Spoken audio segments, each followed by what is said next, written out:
Each typeface comes from a certain craft made by a tribal artist or a crafts person who belongs to a community in a certain part of the country using different skills, tools and materials.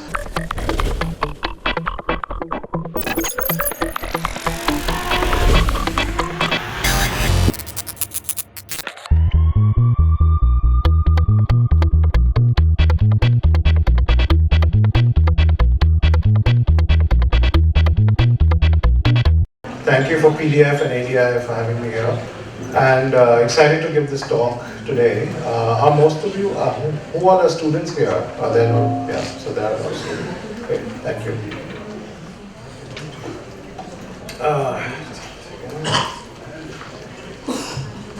Okay, so today I'll be talking about this initiative called the Typecraft Initiative, which is basically founded in 2012 to interact with crafts and artisans of various communities around the country and to help with livelihood. How do we create more livelihood amongst the communities through design and technology, and also find new ways of applying crafts rather than the traditional like cushion covers and other things. Like, can we find new ways through design? Being a visual communication designer, I don't work in textiles, for instance. So can I use my skill as a type designer, or I would say rather a graphic designer, to do something with crafts? That was the impetus for this project.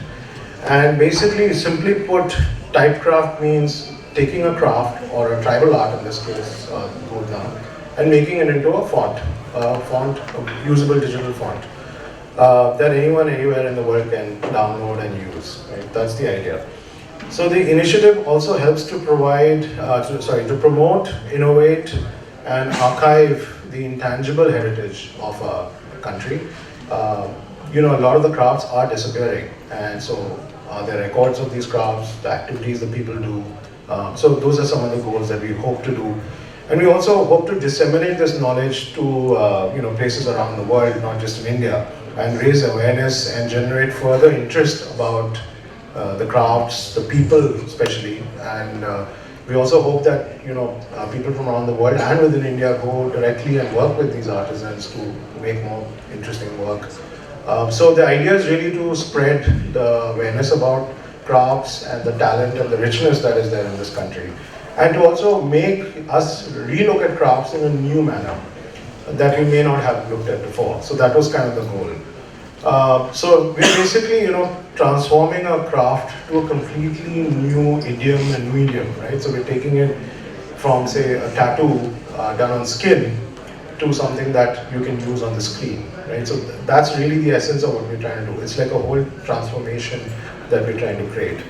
And this is something, to my knowledge, has never been done before, and so I mean that's something exciting for us to try. It was quite a journey doing it because there were a lot of pitfalls, and I'll share some aspects how we almost failed, and even now we are. Of course, it's a process. It's an ongoing process. The idea really is to build impact in the community, so that's something we're still ongoing. But we are really happy to have certain typefaces which were developed over the years.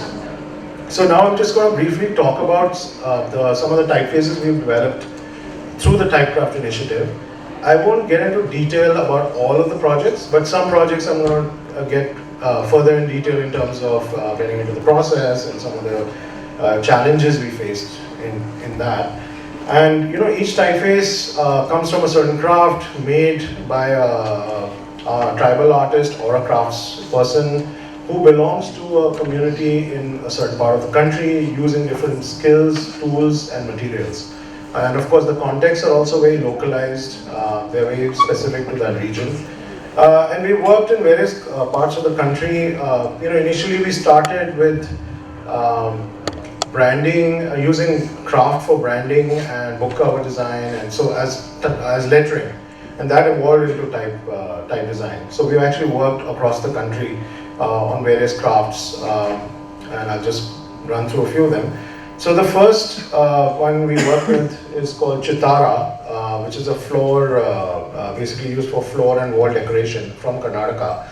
And so basically it kind of looks like this, and so it's highly intricate, geometric and abstract, and the image you see here is actually Lord Shiva on a rath, which of course we were, as designers, we started looking at letter forms, etc. Got excited by how these can be translated, and so we collaborated with Radha Sarur, who's from the Sagar district of the Diwaru community in Karnataka. And again, I won't get into the details, but basically she traditionally used to do it on floors and walls, kind of like kolam or rangoli, with rice paste and clay paste, right? So basically, and because she's literate, it was actually, she knows English, and it was a different process than just some of the other examples I'm going to share with you. So I'm going to move forward to the next one, which is Godna, which is basically tattoos from Chhattisgarh.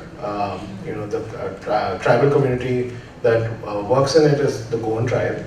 And so we worked with 3 women, Sunita, Sumitra, and Ramkeli from this area. And this is a very rich community. There are a lot of history, mythology. They have a lot of belief systems related to tattoos. Again, I won't get into details, but they have various rites of passage that relate to a woman, like a girl from puberty to childbirth, where tattoos are applied. There's a whole anatomy that we created with them. And this is of course an art form which has kind of stopped. So we've been to the village last year. I mean, till before it used to be done like this. Traditionally they would make their livelihood, they call Godharan, the women who actually make the tattoos. So they would make their livelihood by tattooing other tribes like Bega and Muria tribes, etc. But now we've gone back to the village and they don't do this anymore. It's kind of stopped. The practice is pretty much over. So you only see older women with the tattoos. So we invited them for a workshop, and this was a challenge because they're coming from a very rural, remote place versus Chitara. So this is the second project we did. So we were like, how do we work with someone, and they're not literate in English, right, or in the English language. How do we ask them to work with letters when they don't know the language itself? So of course, we did a 3-week workshop, and we didn't get into letters right away. And I think that's one of the aspects we are also learning as designers, is like, how do you work with communities from around the country and with different backgrounds and experiences. So the first week we actually just looked at their own tattoos, where it's applied. We interviewed them. We asked them to draw like where the tattoos are applied on the body, when are they applied. So we understood their context rather than us imposing lettering on them right away. And the other thing which is I think very important for us is that it is a collaborative effort.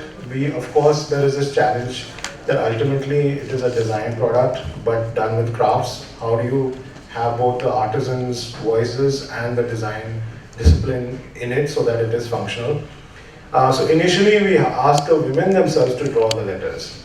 So first they did the tattoo drawings, and then we said, okay, can you draw these letters? So we had to of course draw out what an R looks like and a G looks like. We didn't, we had to just draw it on a sheet of paper to show them what that looks like. Can you draw your tattoos onto this? So, so there was this whole process where they did that, and of course there's beauty in this, but it's also very raw and a little hard to use. It's not functionally possible because cap heights and other restrictions don't allow for that.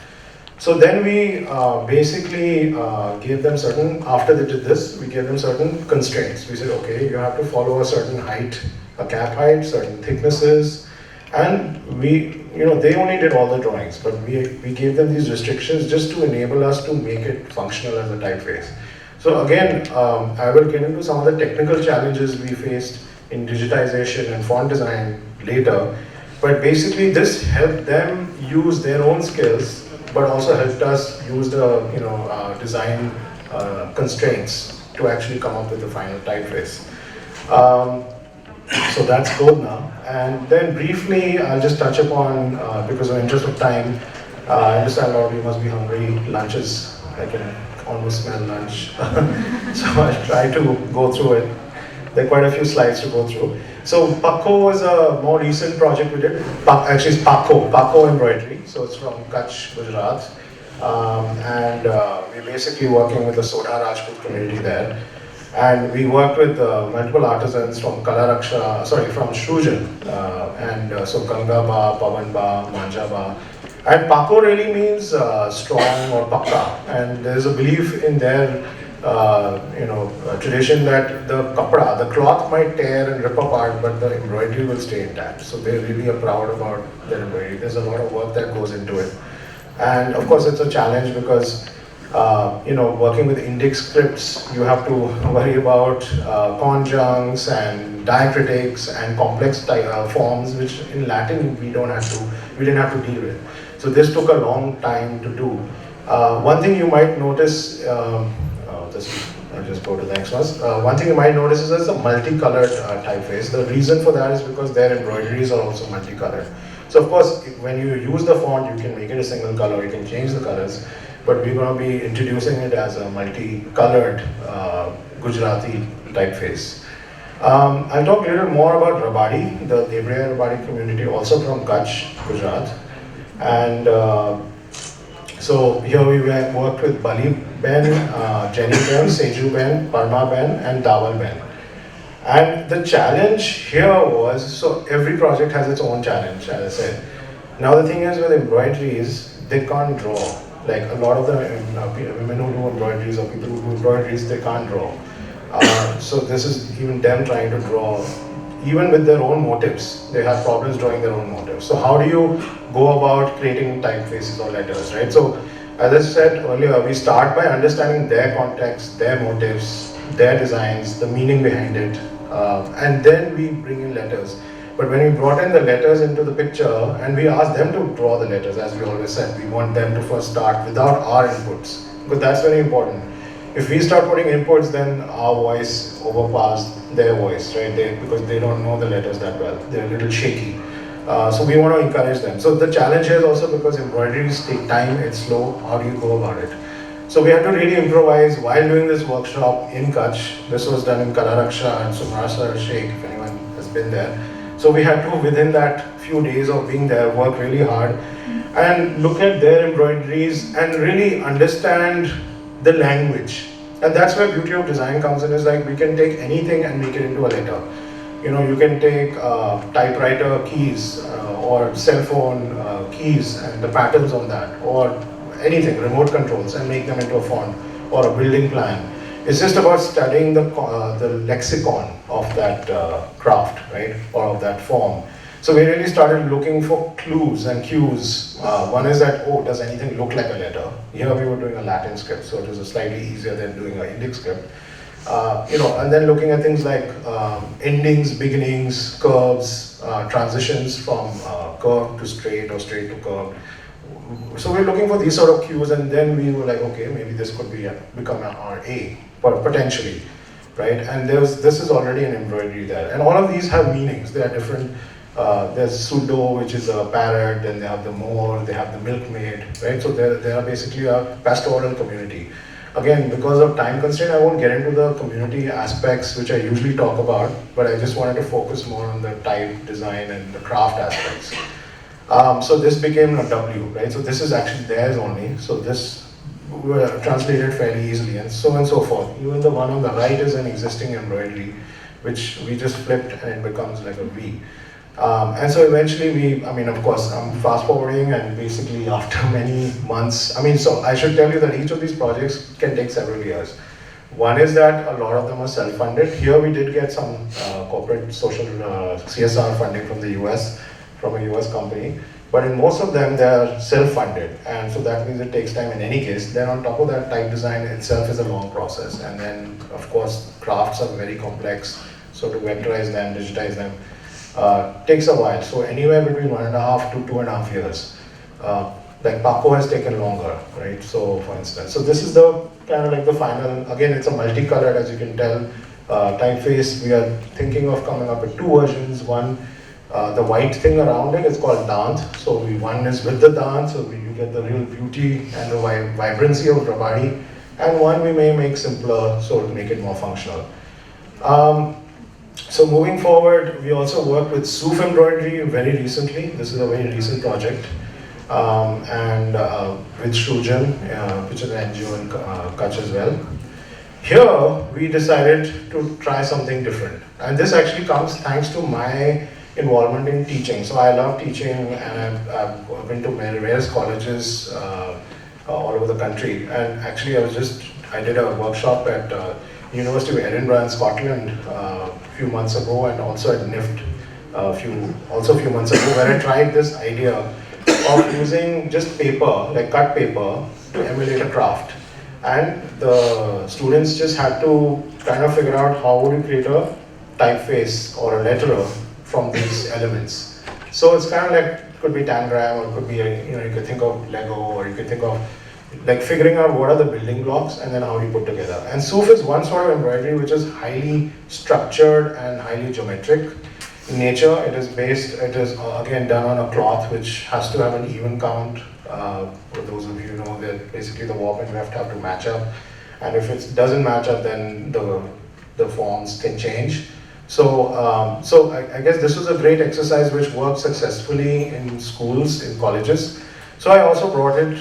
We also brought it with the artisans, with the craftsmen, and they had a really fun time doing that because again. This is something that they know the forms, but they've never worked in this manner before. They said, oh, we always work with just cloth and embroidery and cloth and needle, basically.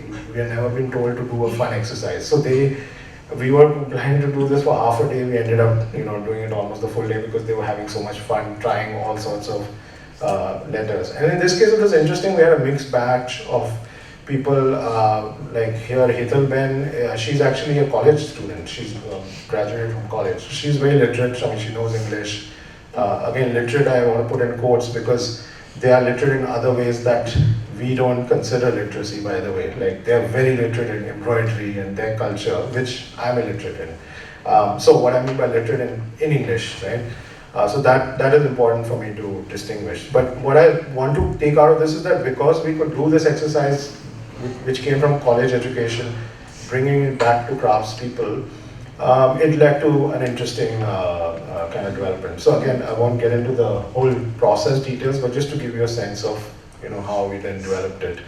And also we had to, what we do in these workshops is we try various types of lettering. So actually, if you see these letters, the structure is slightly different from these. I don't know if you can tell from far away, but basically, the designs like here on the second one, I believe that's Ganga Ben, and she's, Pani Ben, and she's actually come up with this, I don't know if you can tell, but she came up with this kind of like a serif form. She didn't know what serifs are, but we saw it and we were like, wow, we really like that serif quality, because she just left some white space, right? So Soof actually means saaf or clean.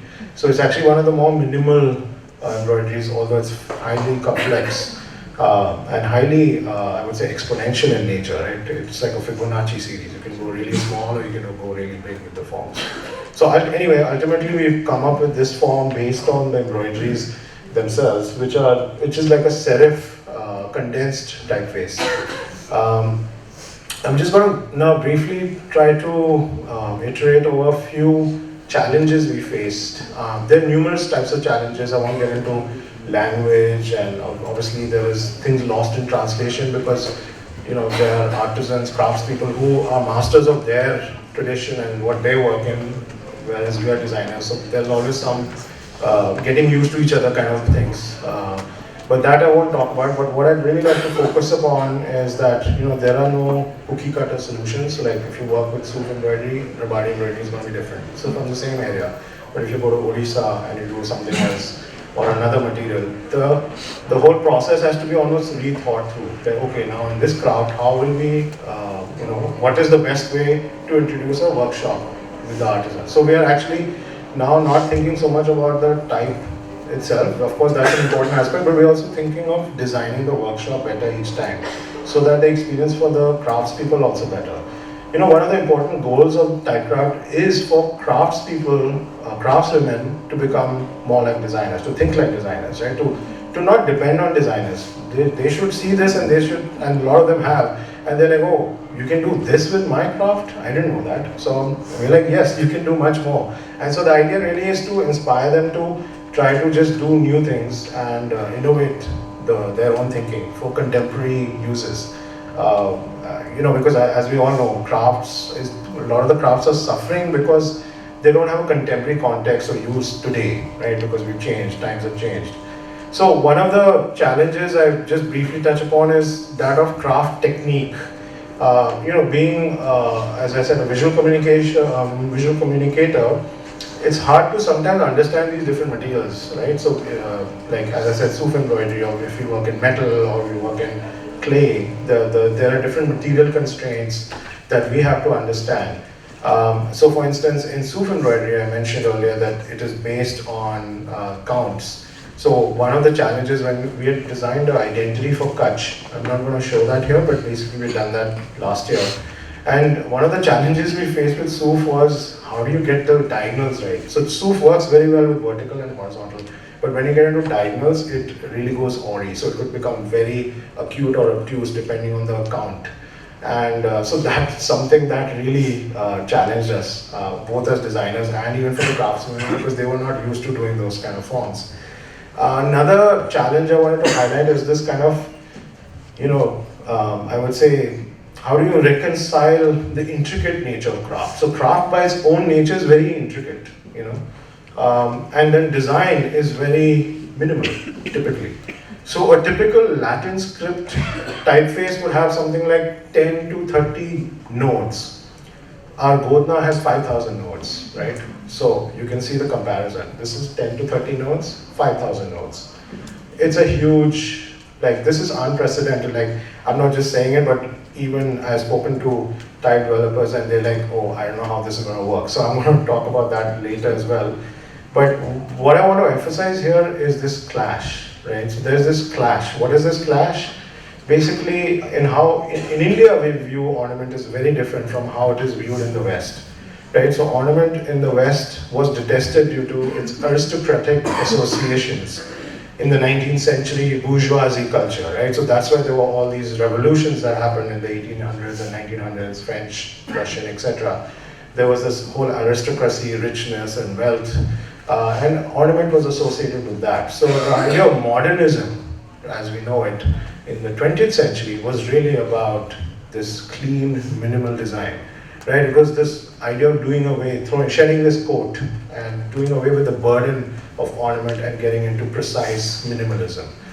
And so really, that's what it is in the West. And it's about simplification. We all know less is more, etc., etc. But India is not less is more. India is totally not that, right? You go anywhere, and that's the beauty of India. And that's what, I think people now in the West are appreciating is we are shedding it out, but actually we should appreciate our own beauty and ornament and desire. So there is a common desire to decorate yourself or decorate your objects around you. That's whether it's tattoos or it's embroidery, bridal trousseaus, the Rabadi women, for instance, or trucks. There is this innate desire in humans, right? And so that's where we have to kind of, I would say, accept that and kind of bring it into design as well. I think design colleges need to look at that as well. What does modernism make sense anymore, and especially in our context? So going back to the Godna example, the challenge is that because each character has so many nodes, the file became very heavy. And so this is in Glyphs, the software to design the font. And so it actually crashed initially. So it was not working. When we were doing this in 2016, I believe, it was not working at all. And we were like, oh my God. So I was working with some developers. We didn't know what to do. So we had different options at this point. We could reduce the number of character sets in the typeface, which means say you don't have numbers or punctuations, or you reduce the number of whatever variants.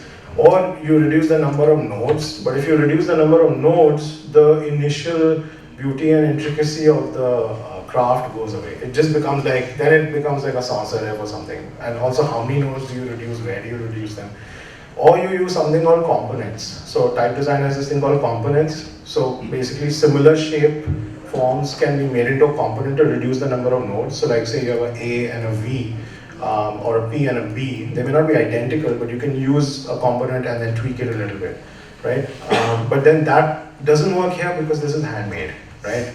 So RV and RA and RP and RB was not matching at all because they're all done by hand. So we oh God, so what do we do? So luckily we contacted the owner of this software company called Glyphs, who's Rainier, now a good friend, he's based in Germany. He said, give me a few months. He said, no, I've never seen anything like this. We've not designed the software for something like this. But he said, let me try it out with my coders. And he actually came back to us, and he took about 4 months, came out with a new version of Glyphs, and actually bang, it works, right? So thanks to him and the efforts of the coders and software engineers, and now we can actually make this work. So that was an interesting backstory. So just concluding with future applications. So one of the things I wanted to highlight is that Typecraft started out as an initiative to make typefaces, but now we're looking at more ways in which we can work with craftspeople, to create alternative pathways and applications of the craft to create impact, a broader impact. So not just impacting craftspeople, but can we impact other communities through these applications? I'll just elaborate. So Typecraft started as a livelihood project to use design thinking along with design technology to engender innovation in India's rich pool of artisans, craftspeople, and with a focus on women especially, And so one of the things I noticed is that, so why we work with women, I mean that's a whole other story I can talk about, but usually the NGOs that we work with tell us that if you support women, they will support the communities and they will support their children. They will educate the children. So that's why we are focusing on women crafts, like craftswomen. But one of the things when I would go to these villages and I would sit with them, I would notice is that, the craftswomen are mainly illiterate, and they're making these letters. And the children around them are also illiterate. Can we not do something about literacy? We're already making letters, fonts, so can we look at literacy in a different way through this project, right? So why can't we do that? So these are just initial ideas, and I'm actually happy to collaborate or brainstorm with anyone later. We're looking for partners to get into literacy in a big way through this project. So one of the ideas was that, okay, we could use a tactile system. So we have the letters, we have all the embroideries, we can actually create instead of those plastic horrible letters, we can create a cloth alphabet board for a school, right? Where the child can touch the letters, feel the letters, understand color, texture, maybe materiality, like some more detail than just a letter, right? A letter has so much more to it. That's still a physical domain. But what if we get into like education technology, edtech, right? And so basically we're thinking like, okay, what if we created this app which addresses local communities in their own language, employing local crafts and culture, and engage with a learning project that brings ownership back to the community itself. So what I'm trying to say is that, say it's Gujarat or say Bihar, like this is Bihar, so Madhubani for instance. So what if like children in Madhubani district or wherever in Bihar, they're learning the Hindi letters through stories about their own, local stories, right? Through their letters. So actually we have to also understand how languages are learned, right? Kids learn languages through words first. They'll say mama, pani, they'll say words. Then they go to schools and then they learn the alphabet. And then through those alphabet, they learn letters. They learn words and then sentences and eventually stories. So idea is to also connect us to our rich narrative tradition. We have such a rich narrative tradition, whether it's Goan, Madhubani, Varli. There's so many crafts in India that have narrative as well. So can't we bring the idea of learning a language, learning a letter, and basically storytelling all in one. And this is just a mock-up, I'll just show you. So this is a curve, but this is like Ka-se Kutub, like we did it in Delhi. So Ka-se Kutub, but you also have Ka-se Kabutar or Kabutar Baz, and you also have Ka-se Kamal, right? So idea is that there could be some sort of a feedback mechanism, right? Interactivity where a child can make the sound, there's color or some other way of learning multiple words and multiple stories through this. And maybe obviously for kindergarten it has to be much more simpler, but for older children it can get into more complex narratives.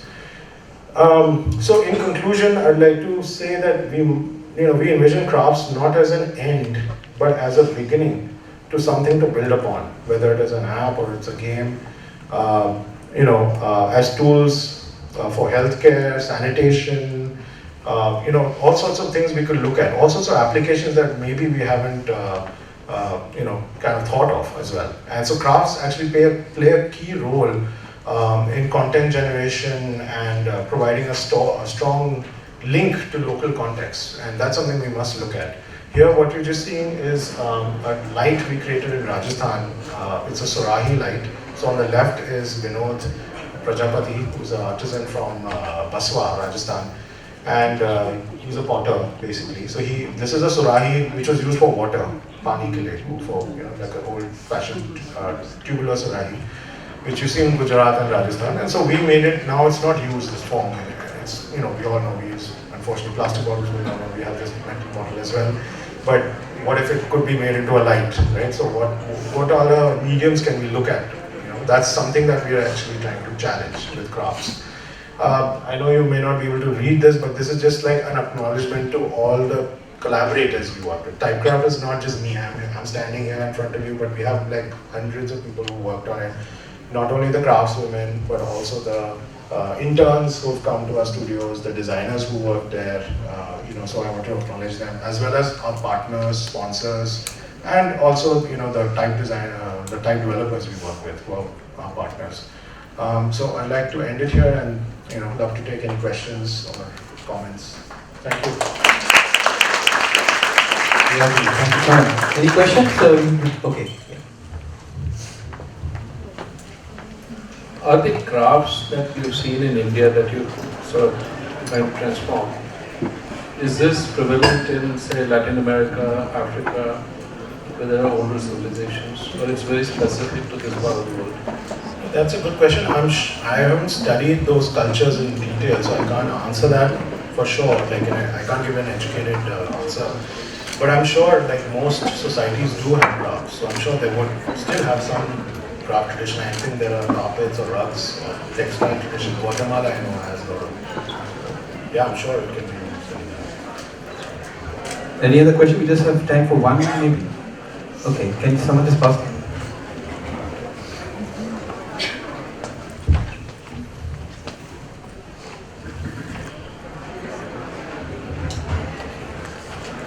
How is this initiative helping the artisans in the long run? Like, what next after making the typeface? After you are done with one art, what next? Yeah, so the whole idea is that they get paid during the workshops, and then the sales of the typefaces, the royalties go back to them. So the idea really is we are not making profit out of this. So when we have a funded project, then 100% royalties go back to them. If we don't have a funded project, then we have to first cover our costs. So they get paid, but then the initial sales of the font covers our costs, and then after that they get all the royalties after that. That's the idea actually. So yeah.